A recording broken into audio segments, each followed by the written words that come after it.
welcome to the first episode of MT Agroecology. My name is Thomas Malonda. I know you should be wondering what MT Agroecology is all about. Well, let me start from there. MT is basically the initial of my name, Malonda Thomas. Agroeco comes from agroecology and of course tells its stories. So still, you may be wondering what agroecology is. I think it's a fancy name that lately many people are bringing up in numerous conversations. But what is it? So agroecology in very basic terms is production of food in ways that do not constrain the environment and our health. So different practices that are done to get to that end of food that has not constrained the environment and our health, that's agroecology. And on this platform, MT Agroecology, all that I'm going to be sharing with you over the subsequent episodes, the subsequent months, like I mentioned in the promo video, these videos are going to be coming out every 2 weeks. So what you should expect is information or stories, insights that are in line with how best we can produce food in ways that meet the 3 standards of sustainability. And that is being economically viable, in that whatever we produce, we are able to earn income, to earn a profit. Second, with whatever we produce, we should be able to preserve the environment. And finally, in whatever that we do, we should be able to not constrain the society. So there should be some sort of social justice. So that is the platform for you. And I hope that you subscribe to the channel. I hope that you click on that notification button such that whenever a new video comes out every after 2 weeks, you are able to be notified and then go ahead to check it out, learn, give me feedback, and we together work to see to it that we produce food that is going to contribute towards coming up with a community that is sustainable. So to bring this into perspective, the agroecology concept, just imagine where you usually go to buy, it could be tomatoes, it could be vegetables. If you came across 3 samples, one shows some signs of insect bites. The second one has patches, white patches. The third does not have patches, but it has no indication of bites from any insect. Which one do you usually pick? I bet many of us usually go for the latter, the one that does not have any bites on it, or the one with patches. Actually, somebody was telling me, a friend of mine who grows crops agroecologically, that the challenge they faced whenever they try to take their produce to the common markets is that the traders or the sellers of these produce that we usually buy don't want those products that don't have patches on them. But did you know that if at all the product or the produce has patches, white patches for that matter, on it, that shows that it has been sprayed few minutes before it was sold off? And hey, do you know that all the chemicals that are used, I'm now talking about the synthetic chemicals, do you know that they have something called PHI, the pre-harvest interval? You can check it out for those of you who spray, who use, these different chemicals to spray. You'll find something called PHI, which is pre-harvest interval. What that means basically is the period of time that needs to be left between the last spraying and the time of harvest. And usually it ranges from 7 days, 14 days, and so on and so forth. So if at all you find patches on a tomato in the market, that means that this has not been respected. So this would mean that you are going to consume this tomato, take in the chemicals that are in it, and gradually you'll be accumulating those chemicals in your body, a process called bioaccumulation. So just imagine that. And also imagine where that tomato was grown, the farm where it came from. That would mean that, firstly, the farmers or community in that area inhaled those chemicals. So that is not social justice. So talking about environmental preservation, while producing or manufacturing that chemical that the farmer used, a lot of gases are released into the atmosphere. And we know that some of these gases, like carbon dioxide, which is released during the process of burning the fuels, fossil fuels, is a greenhouse gas, leading to global warming, which eventually contributes to climate change. So the other challenge that comes about while using that chemical that you're talking about is the organisms in the soil. Inside here, organisms are left devastated because they are killed. So it may not be alarming if we're talking about one farmer, but imagine thousands of farmers producing food in that way. In the end, we are going to kill the planet. We shall reach a time when our cells are not productive, when people are having diseases like cancer coming as a result of the chemicals in the food that they're eating. So that's the part of the chemical which is in the fruits or the food that you pick in the market. But let's look at the other side. The other fruit, the tomato, the vegetable, which has signs of bites on it. That would mean that most likely where this was gotten from, no spraying was done. That's why those pests were there.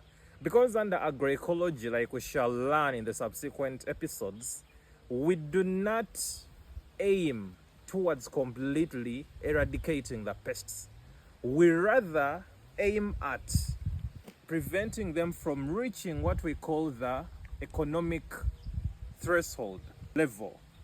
So if at all they don't reach that level, and that's the level whereby they become destructive to the crops. If they don't get to that point, we leave them. So we encourage diversity on the farm such that natural enemies help us on them. So if at all you find crops that have signs of bites, it doesn't mean they're not good to be eaten, but rather there are signs of pests which are not bad because probably they were not at the level where they were destructive to the crop. So when you choose such a crop for your food, a tomato, vegetables, that means that you are eating healthy. Where that was produced from, there is diversity on the farm, which did not constrain the organisms in the environment. Probably what was being used are biopesticides, which are healthy. They have no detrimental effect on the environment, on the health of the farmer, and on the soil. So if we look at thousands of farmers doing that kind of farming, then we are promoting sustainability. And that's what agroecology is all about. So you could be wondering, okay, how do I learn about this? Well, don't you worry, because that's why this channel is here, MT Agroecology. What I'm going to be sharing with you over the subsequent episodes is that basically we're going to be talking about different concepts, different principles of agroecology, how they can be put into practice. Okay, of course, I'll be sharing those from my farm where I am currently, MT Agroeco Farm on Busi Island. I hope sometime soon you'll come and visit it. But what we are doing here is we are setting up a farm, and we are very deliberate about whatever we are doing. Planting grasses on the borders like citronella, which will help us to repel pests as we grow our crops. Doing a lot of intercropping. Where I'm standing at the moment, there are beds of carrots being intercropped with onions, which is companion planting. And of course, leveraging techniques of soil and water conservation. If you look in the trench here, we are conserving water, and of course we are maximizing that space by putting there crops that are water loving, which are the yams. So that all contributes to diversity. And of course there are other practices like living fences. We have a lot of trees that we are putting up, like the gliricidia, which we shall use for many benefits. With regards to the livestock, gliricidia is a good feed, high protein content, but also it fixes a lot of nitrogen in the soil.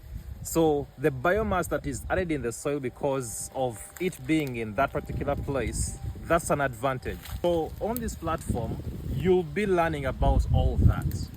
So in this episode, I just wanted to get you started, explain to you what agroecology is, of course, tell you what you should expect, and I've explained to you.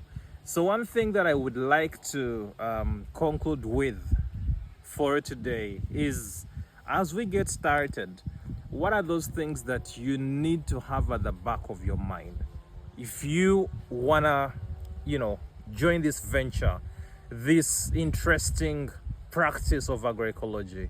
You wanna take it serious. What are the things you need to have at the back of your mind? One is why.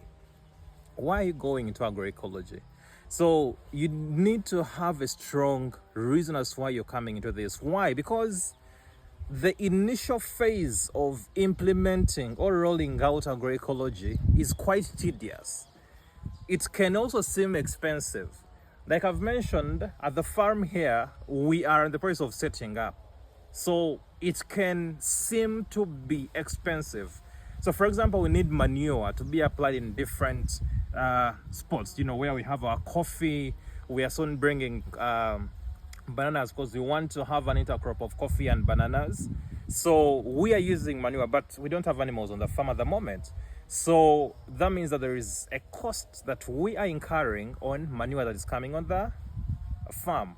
So such costs are going to come through. Of course, the cuttings of gliricidia, we have to buy these to plant on the farm. Eventually, after a year or two, we shan't need to buy any more. We shall just have to cut off a branch, get a cutting, go plant it in whatever place we want to put it.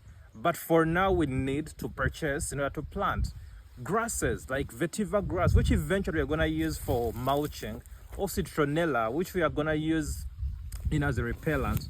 At the moment, we need to buy that. So all those different costs are incurred at the start. So that's why your why needs to be strong, because otherwise you may be tempted to go into conventional farming. Yet, like I started, we want to come up with something that is going to contribute to promoting social justice, promoting environmental preservation, and promoting economic viability in the long term. So the first is why. Why are you going into this? Second is who. Whom are you gonna work with on this venture? Who are you going to seek advice from? We have rolled out MT Agroecology to bring you information about what you need to do to walk the journey. Actually, this has been intentional because we are the process of setting up the farm.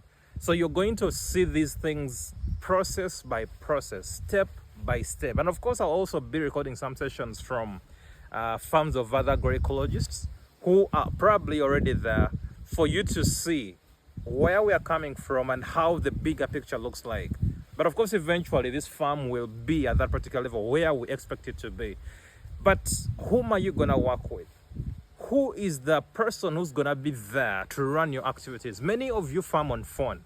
You are in town, you make a call. Hey, did you take the manure there? Hey, did you plant the grasses? Hey, is the gliricidia planted? Somebody was telling me recently they took gliricidia to their farm. They didn't give instructions. They just told the farm manager, I want those planted. The next time they got there, these cuttings were rotting.